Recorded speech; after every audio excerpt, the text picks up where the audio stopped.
Cool. Okay. I can't see you guys, but yeah. So, hi everyone. Thank you for hosting me, by the way. I'm here to talk about web accessibility for developers. It's kind of the technical perspective. And notice as well that it says web. There is accessibility as well for mobile, some concerns if you're developing native apps.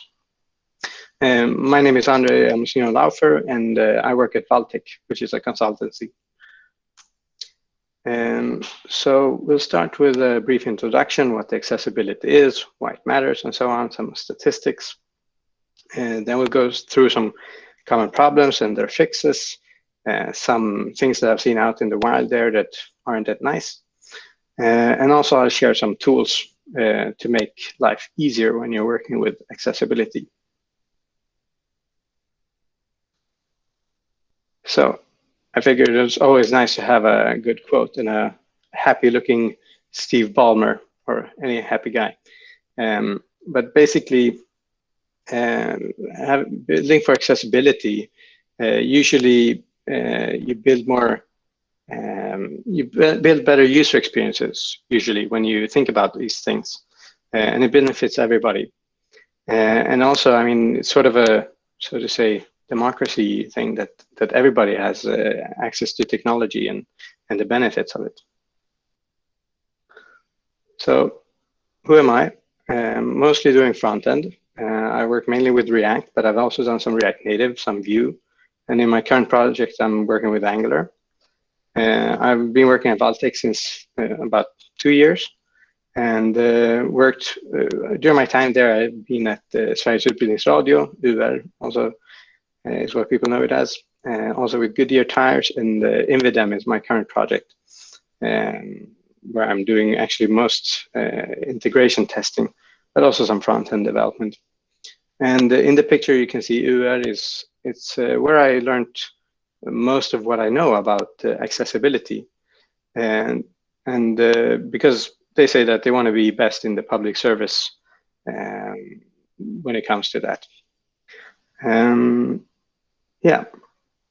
So why does it matter? With when you hear me say ally, it's how I pronounce it. At least I'm not sure if it's the if it's what everybody says, but it's accessibility is abbreviated as A11Y. So if you hear me say ally, that's what I mean. And here are some stats that you can see on the right side, and this is just for Sweden. If you look globally, it's for sure many millions of people that are affected by different kind of impairments. And this is just a selection of certain impairments. There are more than these. So for example, a pretty large percentage of the population has some kind of movement or physical impairments. It could be, for example, shaky hands. It could be, yeah, different kind of problems with using mice or whatever. There's also a lot of people that have dyslexia or some other kind of reading and writing impairments. And then there's also a nice Swedish word, svagbegåvade, is people that are a bit harder to understand, basically. But then it's maybe more about the UX and copy and such things. And then there's sight. To be honest, I'm not 100% sure if these are people that are blind or have like very limited vision, but there's a lot of people that cannot see. Yeah, but apart from this, you cannot always see a disability. You can't see that a person is colorblind. It's not that somebody has to be in a wheelchair or something to have some kind of impairment. And it can also be temporary. Like, you might not call it a disability, but you might be holding a child or so on and just have one hand free, or you can have an injury. You might have just had some surgery, so you can just use one arm or whatever. You can be out in the sun, so you don't see your screen. And I mean, it's also a matter of pride, so to speak, and in our work that we're delivering things that work for everybody, And it can happen, like some of these impairments is nothing you're born with. It can happen to you or someone you care about. And also importantly, it is a requirement by law actually for public sector companies within the European Union to fulfill level AA of WCAG 2.1. So you must actually fulfill some requirements for those. So before we dive into some tools and such, it's also good to know a little bit about assistive technology. There are Braille keyboards pictured like as you can see on the top right, where you can read in Braille, for example, people that cannot read or see, basically. Then there are screen readers, which is software. So JAWS, for example, which is a shark logo that you can see, is very popular with IE11 users and Windows users. It is a software for Windows. And it's also one argument for still supporting IE11. I personally don't love supporting IE11. It has some quirks and some issues. But it's maybe not that it's better at it, but it's because of a habit that the people have been used to it. This has been their tool of choice for many years, and there's a inertia or so to speak, difficulty in moving over to something new. So that's an argument actually for still supporting IE11.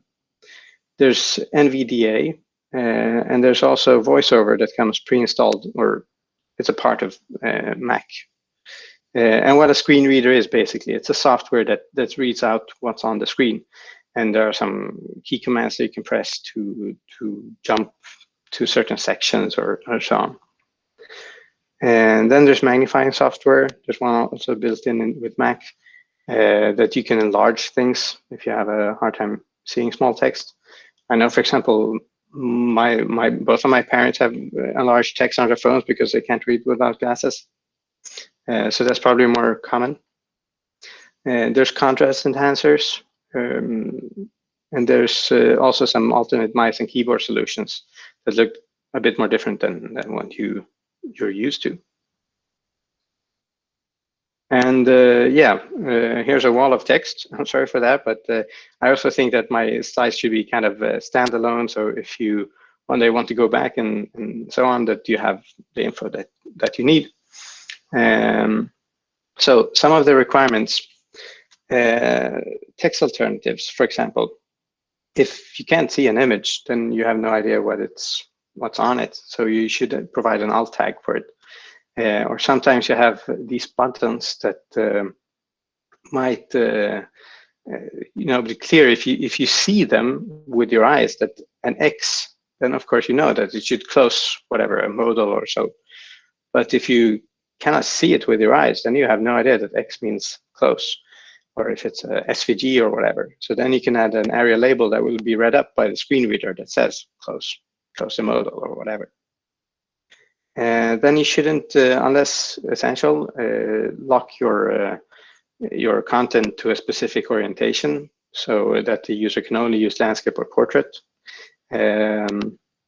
Color, for example, if you only use color to say that the form has been successfully sent in, or a red color to indicate that something failed, someone who is colorblind will not see that. So you should be thinking that there must be other means of conveying that information. Then contrast ratio is important. These numbers don't say that much. It doesn't to me either. But basically, they shouldn't be too close to each other. You cannot have like a light gray background with a not that dark gray text on it, because, well, it might be hard to see. You should also be able to zoom in without, and also just resizing the text to up to 200%. Without losing any kind of content or functionality. Let's say that something flows over, the text flows over to some other content, and then you can't read the text or so on. And it should be possible as well to change the text spacing. There are tools for that, for letter spacing and word spacing. So it should still be readable and functional. Some more requirements is that your site should be keyboard accessible. And I mean, picture this. Let's say you're blind. How would you use a mouse? You know, you cannot just swish over the screen at random and hope to target something or make any sense of what you see. So what people that have a hard time seeing use frequently is the keyboard. They usually tab around, and there are some character shortcuts they can press to let's say read up all the headers or landmarks and so on. So it must be keyboard accessible. All the functionality must be possible to do with a keyboard. And no keyboard trap. There was one lecture I saw once on accessibility, and they mentioned one of the tech giants. I'm not sure if it was, yeah, I don't want to mention the name, but in any case, you could go to this feedback page. You could tab into this text area basically, and you could start filling in your feedback. But there was no way to get out of this feedback. You couldn't press escape, you couldn't press enter, you couldn't tag back. You were stuck basically. So it was useless for a person that didn't have a mouse or couldn't use a mouse. So you want to avoid that. And then also, as I said, there are some character key shortcuts that the screen reader users use. So you don't want to interfere with those. So you must give the user the option to remap or turn off these shortcuts that you're using on your site. And also, you should give the user an option to pause or stop or hide some automatically playing content. For example, carousels. Let's say you have dyslexia and you need more time to read the content, then you don't want it to autoplay every 3 seconds or 5 seconds or whatever. You might want to give them more time. Or they might not like that much motion, for example. And also, secondly, maybe you don't want to put your very important information to carousels anyways, because there's a chance it will be missed. Cool. So some common problems and how to fix them. If you here on the right, you see an image, and you can see it says tyck till, which is Swedish. If you don't speak Swedish, it means give your opinion. The issue with it, though, is that it's an image, and it's not like text on the image. It doesn't. If you're using a keyboard, well, first of all, I inspect it here in the image, and you see that it's not keyboard focusable.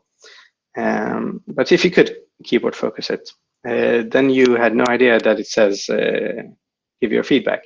If we check in the DOM, you see that it has no alt text. So ideally, it would be text that says what it says and not just an image.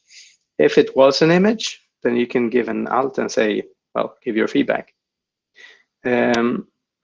So the thing is, you have to provide the option for screen readers and braille readers to be able to parse your information and read it out to those users. And if you have this problem that you're using images purely for decorations, you should just set alt to an empty string, because then the screen reader knows it's just a decorative image. The problem is that for some screen readers, at least, if you don't specify an alt tag, then by default it will read the source, the full URL to the image. In this case, it would be like D6 TIZ DF, yeah, you know, just gibberish. So think about that. Low contrast ratio is also a problem. On the top right, both pictures are from Hacker News. I'm inspecting the text there, the 25 points, but basically the whole row has the same color.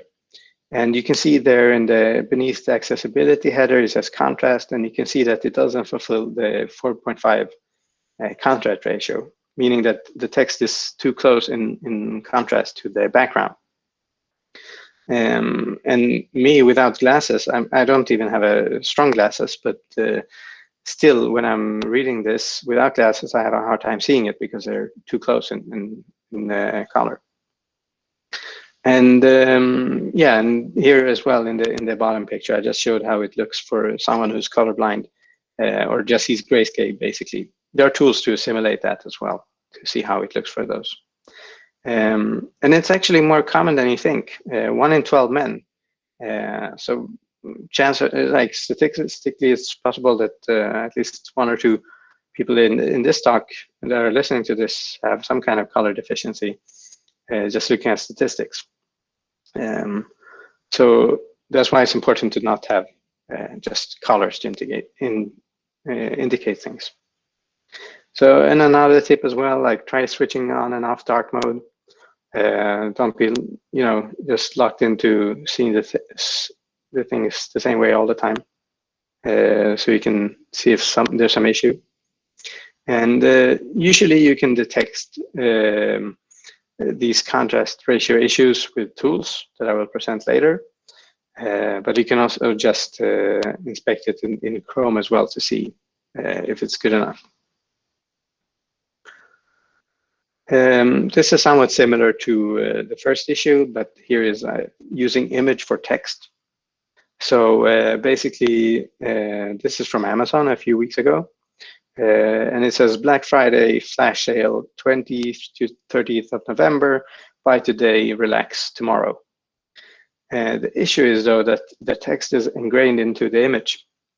So for somebody who's, well, not sighted, or have a hard time reading, they will not see this. Well, they have given an alt tag, but it just says Black Friday all week. But you don't get all the information that it's up to the 30th of November, for example. So some other reasons for using text is you don't need to have any alt tags because screen readers can read it. And also you can zoom in as much as you want and it always remains crisp, whereas images lose their crispness. So another argument for that. Then there's focus and tab index. Unfortunately, the focus that is built in with browsers isn't always that beautiful. And I know that the designers usually don't like it. They think that's disturbing with that blue outline. But for a person who's just using the keyboard, they have no idea of where they're at if you don't give them some kind of focus indicator. And you can design your own ones if you want, but please do give them some focus. Here is an example on the large picture. It's from Goodyear site. And I'm using a tool that's called Web Accessibility by Microsoft. And you can actually visualize, that's all the lines and all the numbers.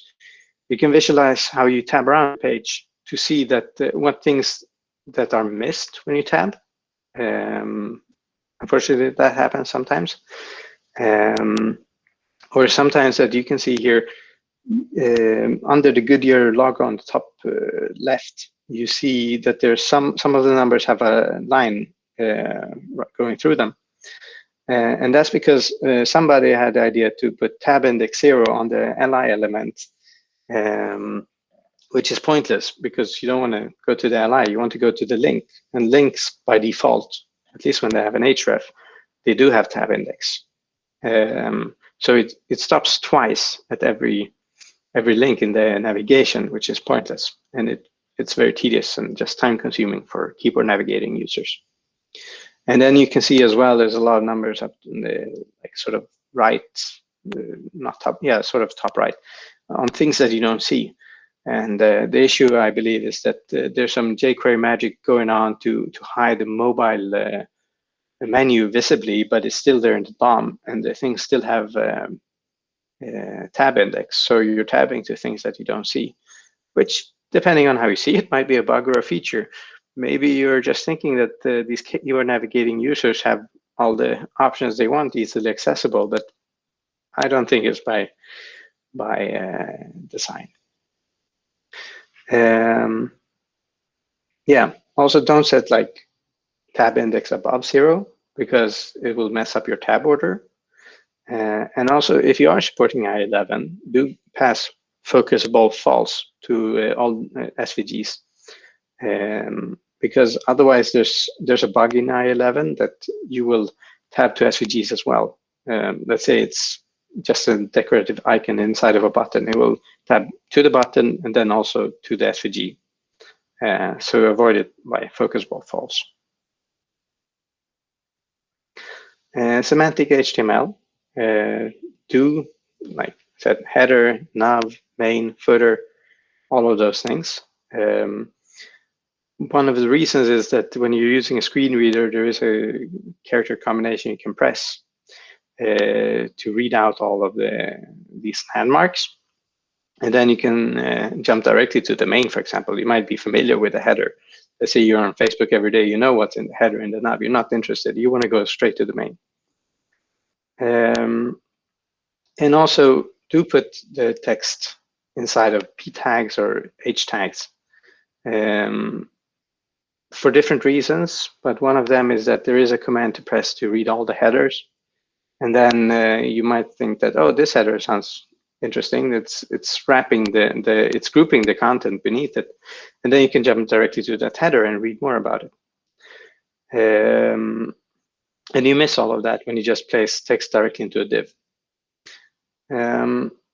And also, like, commonly, there's an issue with people having, like, if you don't want to show the entire content directly, you have like this read more link that expands. But sometimes people use a span. The problem is that you cannot tab to it unless you explicitly set tab index, and it doesn't get any visible focus. So instead use a button because, well, it's triggering that showing more thing. And also by default, you can tab to it and it gets the visible focus. It's native. One more thing is also, like, advise the text editors, I mean, the people that are writing text for your site, to use the correct header levels. They should follow in order, so there should be an H1. Most tools will complain if you don't set an H1. And then it should go down to H2, H3, and so on. It shouldn't just jump from H1 to H5 because they think it looks good. It's also about providing structure to the page. And it's also good for SEO as well. Here as well, it's in the picture is an example from MDN. It's basically a planet app. You can choose from Mars and Venus and Saturnus, I believe, some different planets, and then you can click go. But for somebody with a screen reader, I mean, they have no idea that something has changed somewhere else on the site. So you can connect this select input with the text beneath with the area controls tag, so that the screen reader knows that when you're changing the selection, you will read up the text in the Mars div for them. So basically, the two ways of reading up things and notifying the screen reader that things change is with area live, where you can either set it to polite, which waits for other things to be read up, or assertive, and it will just be pretty rude and interrupt everything else and read up directly what's going on. And also, I mean, nowadays, there's pretty much expected from web apps. They're supposed to be like more or less like native apps, that there should be a lot of interactivity and dynamic content and so on. Maybe, and a lot of things change a lot frequently on the client side. There's not always a page reload or so on. So that's why it's also important to have these area live things. And for example, some usage cases for this, you might not build a Planet app, but you might have a form, because that's what people say that we front-end developers do every day, is doing forms. So you might want to have an area live on your error messages, or if submitting it fails, then you might want to read up what went wrong, if you get a 500, for example, or all kind of dynamically loaded info. And this is something I ran into yesterday, actually, at Invidem. This is our login screen, and you can select which identification method. Basically, it's like bank ID or login through your bank. And for different reasons, we didn't implement it as well. We did implement it as links, as A tags. But because there's some stuff going on in behind the scenes with setting session storage and so on, we said like, okay, let's not put an href, let's just make a function out of it, and so on. And we discovered that these links didn't get any, you couldn't tab to them. So we just said tab index 0, and we thought like, okay, cool, you can tab to them, and that's all right. And we committed it. And yesterday I went back to just try to verify that I can log in just with a keyboard. But what happened was that if you don't set, the reason that we had to set tab index was because we had no href. Because if you don't set an href on an A tag, you can't tab to it. But the problem is that when I tab to it, I try to navigate to that link, Nordea in this case, and in doing so, you press enter, and I didn't get anywhere. I couldn't actually log into our site using that. And my point is that none of the tools that I used, Axe, for example, complained about this. So test say, all good, commit, sure, but we forgot to actually test this. So don't always blindly trust your tools. Do some manual testing as well. So over to some of these tools. Axe is what I probably use the most. It's an extension for Chrome, Firefox, and Edge.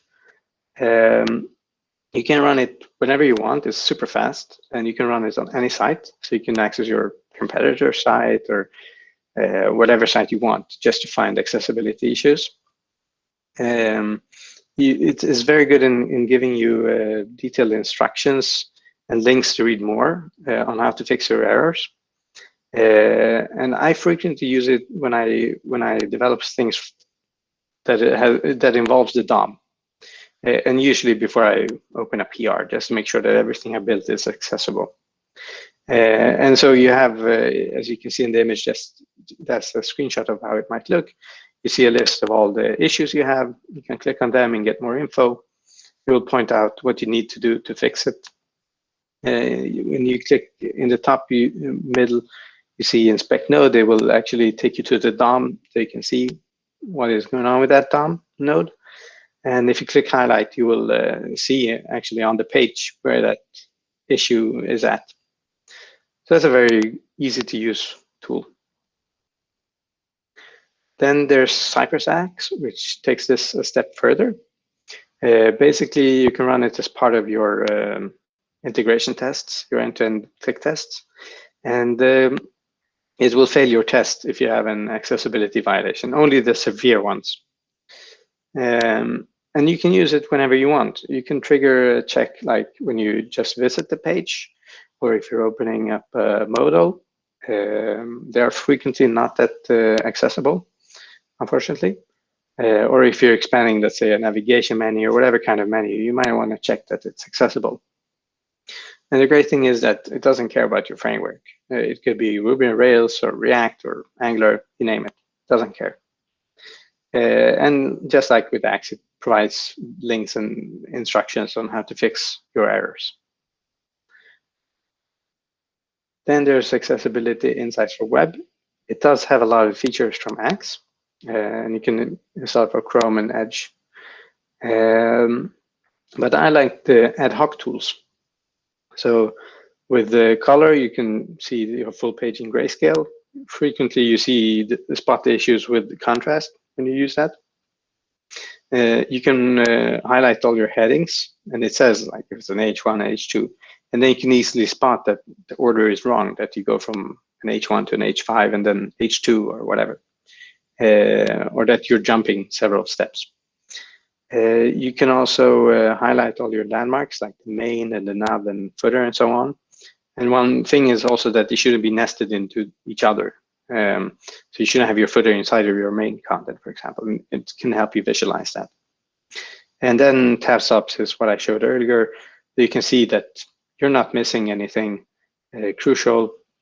and you can see if the order is wrong and so on. Pretty good tool. Then there's Google Lighthouse, which comes with Chrome. You can go into the Lighthouse tab and select accessibility. You can also test for performance and other things as well, which it's good at. And there's also actually a Lighthouse CI that you can install and run on your CI/CD environment to fail your build if you drop beneath a certain level. Let's say you have 50 as a threshold, and then if you over time drop in your accessibility score, then you can't release your app, which is pretty good, I think. And here is an image from the right. That's at the UR play actually, where we had a pretty good score. Then there's a lot of built-in tools actually in Mac. I cannot speak for Windows because I'm not using Windows. Maybe there are some good things there as well, but I don't know. You can just visit System Preferences and go into Accessibility. And then you have Voiceover that I mentioned before, which is the screen reader. It is, let's say, frustrating maybe in the beginning, or because it reads very fast, like a robot, what's going on and things that you don't see, and it's confusing until you sort of understand what it's doing. But it's good. If you haven't tried it, I would try it once, just like test your site within this with a screen reader and tab around and see, like, try to imagine that you're not seeing anything, and like determine if your site is usable or not. You can also adjust the zoom level. You can invert colors. You can reduce motion. If you do that, there's also a media query to determine if the user has selected reduce motion, and then you can turn off animations and whatever. But that's not supported in all browsers. And you can also increase contrast and cursor size and a lot of different things. It's worth testing out your site with that. And because this is the React meetup, I figured I'll share some tips on some good React libraries that we've used. So React Area Modal does a few things that you might not think about with a modal. For example, you want to trap the focus in a modal because, I mean, you don't want the user to tab outside of the modal into the background and be confused, like, where am I? Am I still in the modal, or what's going on? You should be able to close your modal with an escape, and this comes built in by pressing the escape button. And then if you close this modal by any means, escape or closing or clicking the close button in the top right, you will return to the element that opened this modal. In our case, a button that says filter. Because otherwise, yeah, the user will get confused where they're at. And I've put a link here as well on an example of how we implemented that at the UR Play, if you want to play around with it. And the docs are pretty good as well if you want to check it out. Then we have Nrk Core Components. Nrk, for those not familiar, it's more or less the Norwegian SVT, the public service television. It has a lot of different tools, including a date picker, dialogue suggest, a scroll that we used at the UR Play, and some other things. You can use it either with vanilla.js or as a React or Preact component. It has pretty good browser support. It supports IE11 and some others as well. And the docs are pretty good, I would say. Not the best, but pretty good. I've showed an example here on the top right, how you can use it. You don't actually need to use all of these props. You basically don't need any of those props. Actually, they're all optional. And then where it says elements there, what you pass as children, basically it could be you map over whatever elements you want.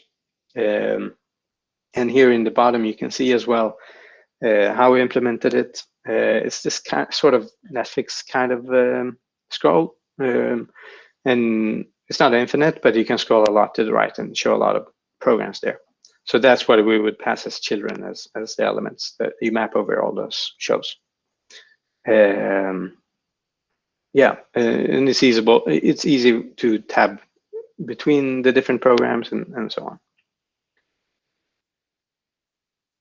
Then Reach UI, it has basically everything you need actually for accessibility. Maybe not everything, but a lot.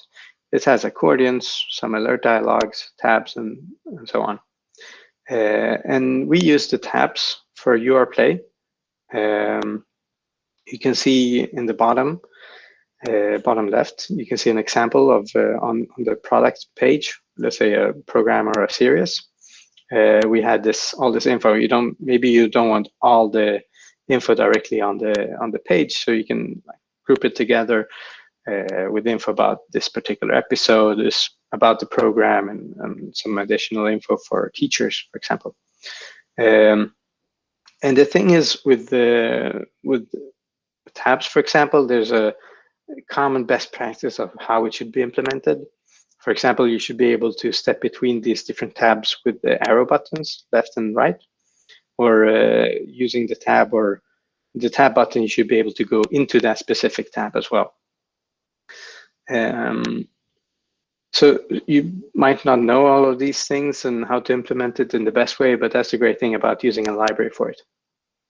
And an example here on the right from their docs, actually, it's very simple. It's very straightforward. You just wrap it all in tabs, a tab list with all the different tabs that you have, and some tab panels, and it does most of the work for you.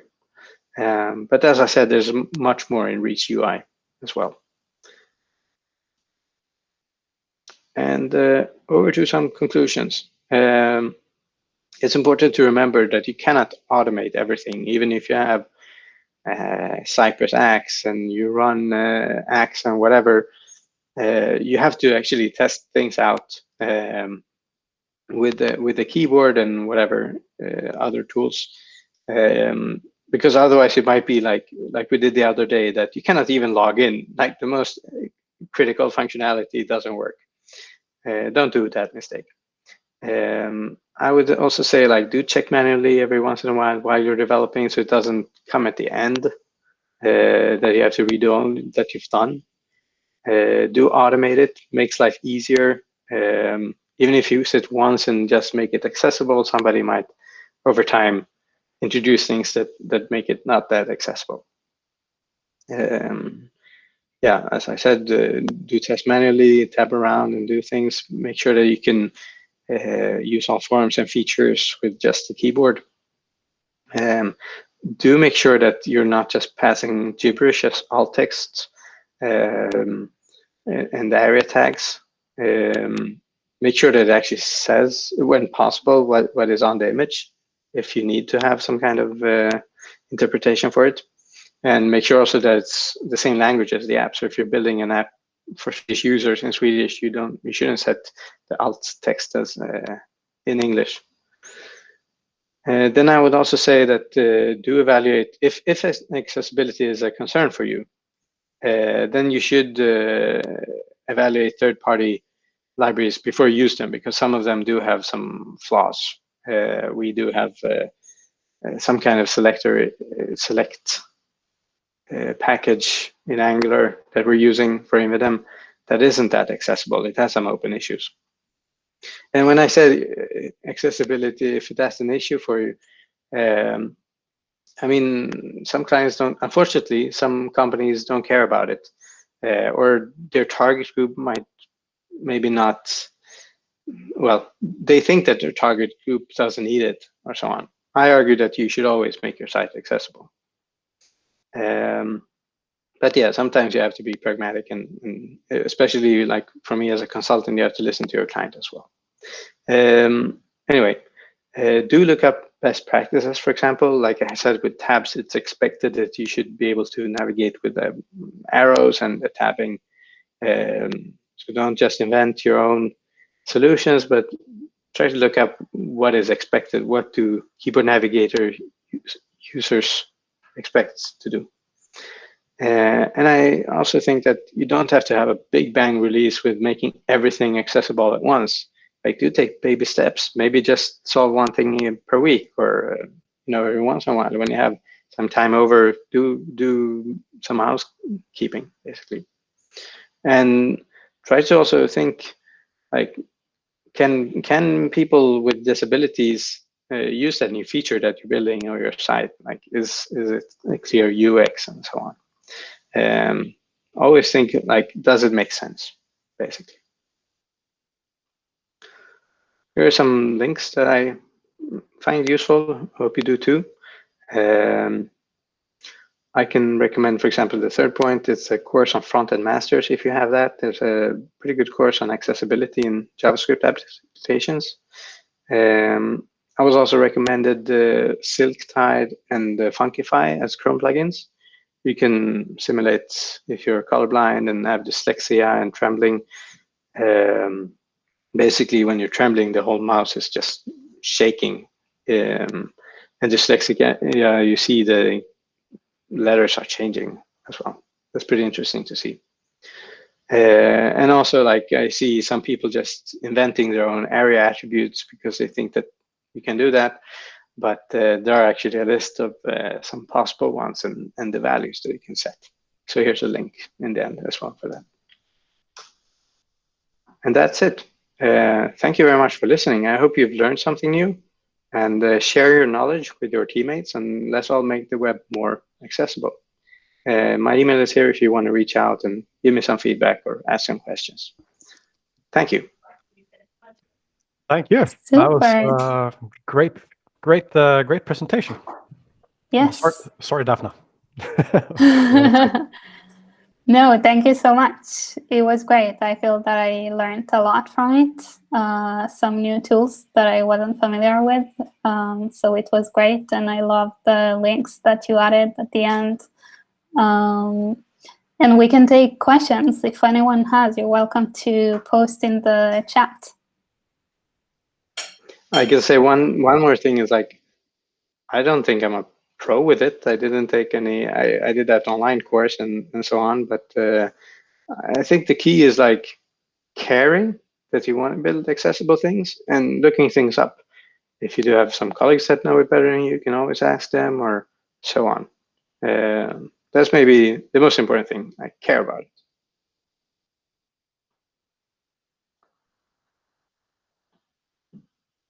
That's great. All right. Do we have any question that anyone wants to ask?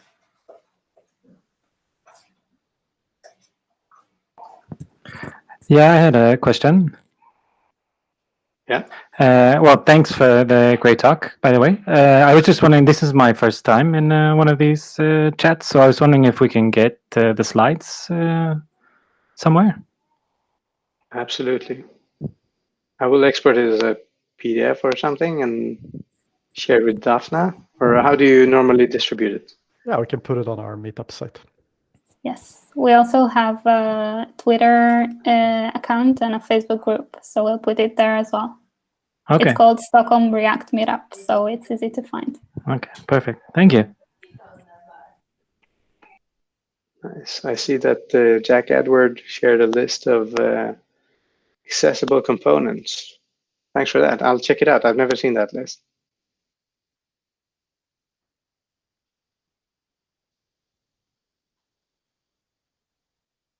More Any questions? more questions?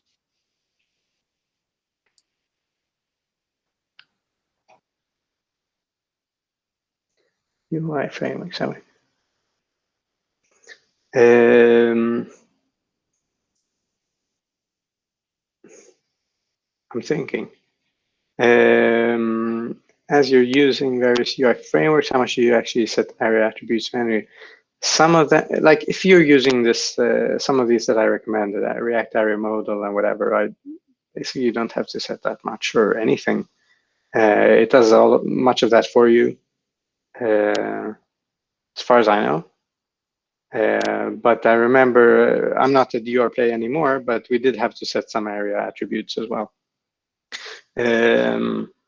For example, let's say you have a search bar, and then we had the alt text for the input, I believe, or the button. I'm not sure, but you can inspect in the DOM of UR Play. But basically, it's saying like enter your search term into the input, and then your the results will show beneath it, and then the user would know that, okay, they can tap down to the results.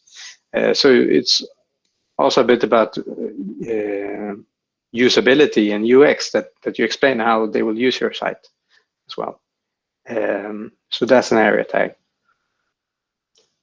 Other than that, I can't think of any specific examples, but you do have to set some of them occasionally, manually.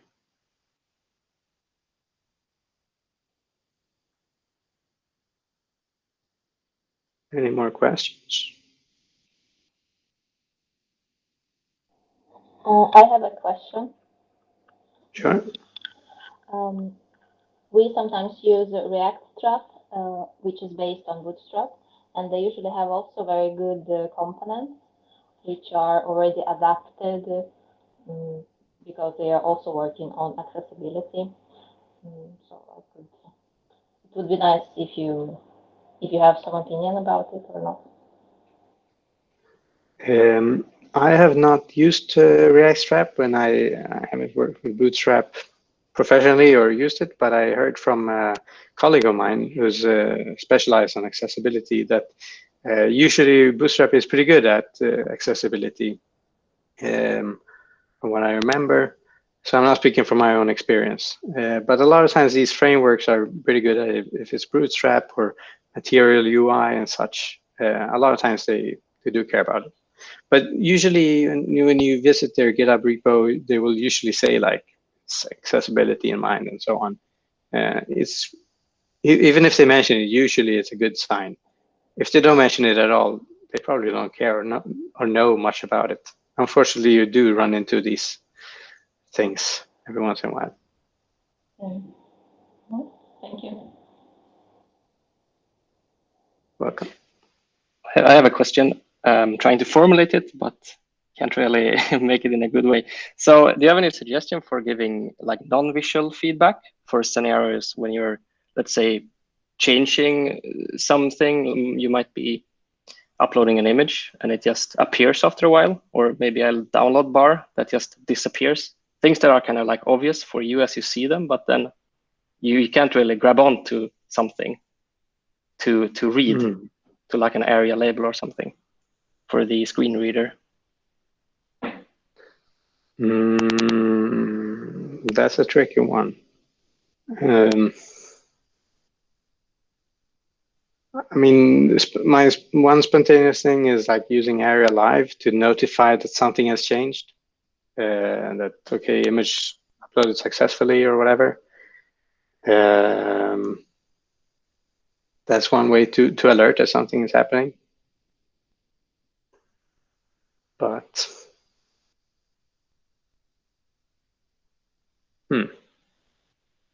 yeah, I don't have any. I haven't run into that problem myself, so I don't have a clear-cut solution for you, unfortunately. A lot of times you learn by doing, basically, and do some Googling. Yeah, I'm sorry to not have a better answer. No worries. Thanks. I'll try the Area Live thing. Cool.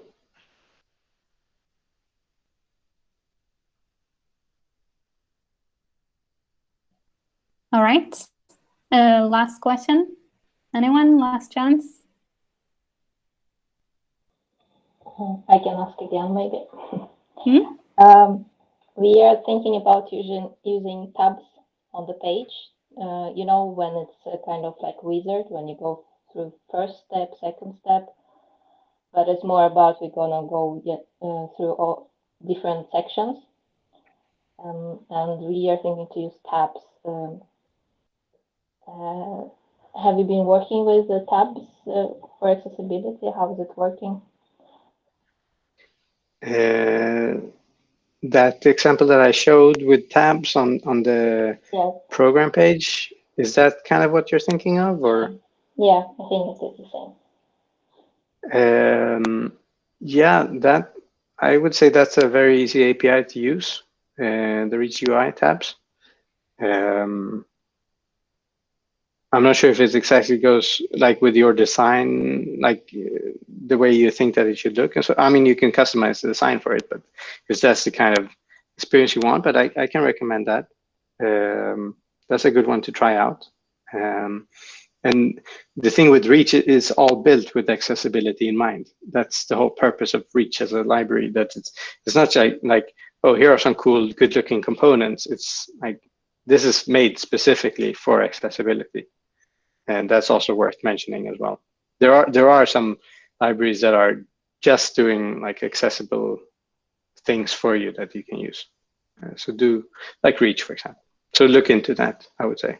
Okay, thank you. I will try. And like try to put on VoiceOver and tab around and like maybe close your eyes and try to think like, does this make sense? Can I use it without seeing what I'm doing? And of course, it's as I say, there are different kind of disabilities. It's not just about like, not seeing or so on. So you should have all of those in mind as well. Yeah, we are thinking about users also that can see, because maybe they can see, but we have a very long list of editors. It's a very long document, so some of them feel frustrated when they see a lot of text. So we will divide it. That's why we will divide it by tabs, so they can go from one to another, and it will not be overwhelming for them.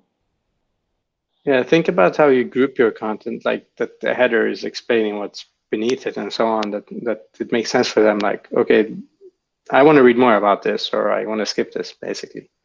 So it's a bit about the copywriting as well and grouping content in logical ways. Okay. Cool. All right. So André, thanks again for joining us and sharing your knowledge. We can continue discussing it in the page, in the Meetup page, or in the Facebook group if you have, if you come up with additional questions that you want to ask André. And I guess we can conclude, David.